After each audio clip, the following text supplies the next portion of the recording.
this is lesson 9. I didn't complete the refinements to the wall, but I did want to show a couple little tricks that are useful. So the align tool works in 3D as well. Let's say I like the height of that sill, right? And I wanted to match it with these other walls. This is a convenient little tool, to sort of get those. There's the height of the sill. Make sure you have that plane, and so you have a sort of consistent line all around. Clearly, there are some issues at the corner that we have to deal with, but we'll deal with them afterwards. But the shape of the building is starting to work itself. Could also take that, copy it to the clipboard, and paste it, align to selected level, align to level 2, right? So there's another way that I could start to leverage decisions I made about modeling on one floor and extending to other floors. I may save this as an appendix. And the reason we don't have those open corners here is the curtain wall simply didn't get to the end. Those are easy enough issues to fix, but you can start to see that the building is taking shape. I'm going to pause this while I consider what our next strategy will be. I think what we're going to start doing is making openings in the floor and dealing with a sort of central system. So let's go ahead and consider that. Let's go to level 1 floor plan.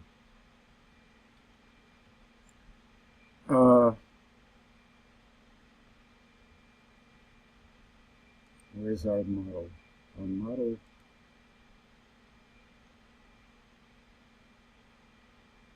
go to wireframe.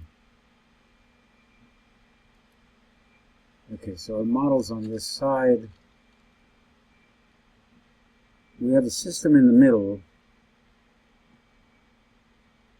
which essentially, let me annotate it with some detail lines so we can, if I change detail lines to line, these lines appear in green. So what I need essentially is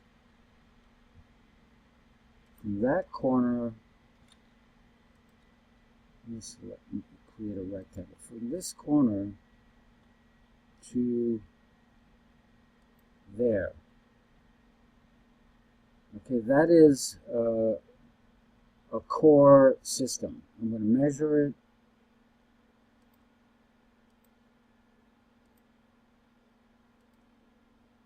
Get about 22 feet that way and 32.9 that way. Walls that are about a foot deep appear to be concrete from the hatch pattern.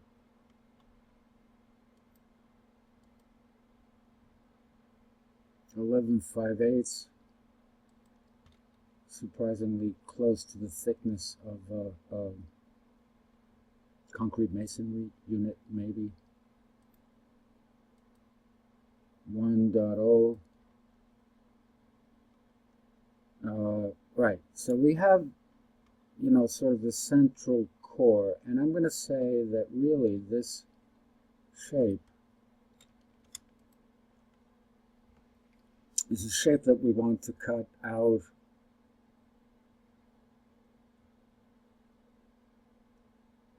Well, it is not going to be a complete opening, right? But it is, for the most part, it is going to house the vertical penetrations that are created by whatever this is in between, 2 electrical closets, system of stairs,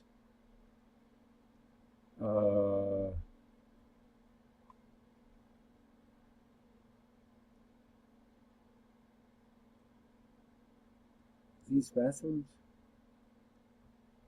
There's an elevator. It's certainly a vertical.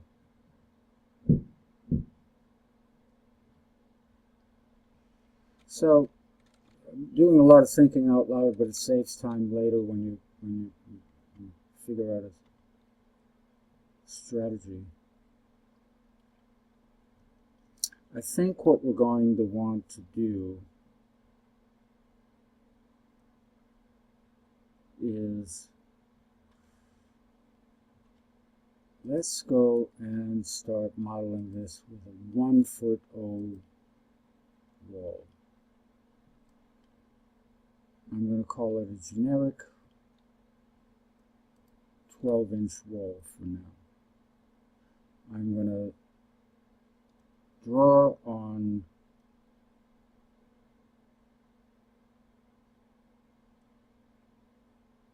level 1, so the base offset to 0, up to level 2, and my top offset to 0.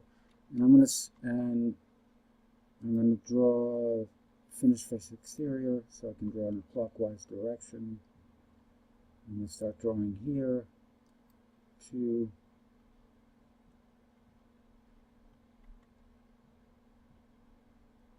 3,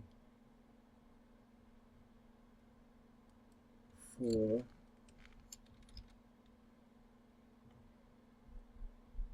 looks like there's a wall that separates stairs, because I think what we have are stairs that crisscross in opposite directions. So there's a wall there.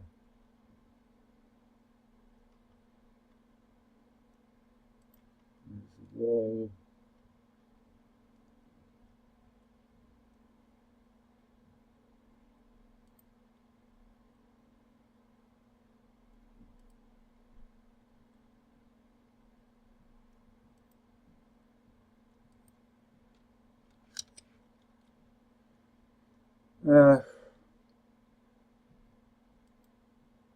Wall clearly divides that. Wall clearly divides that. Looks like some CMU walls beyond. Okay, so let's go back to my 3D view, even one of the sections open.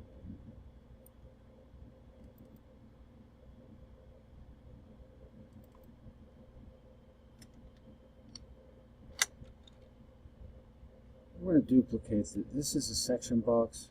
I'm going to rename it 3D CAD section box. You can cut sections in more than one direction. I mean, you can have the section box cut more than one way. Take that control and bring it down to somewhere beneath the second floor slab, so we can reveal what we've drawn so far. So that's my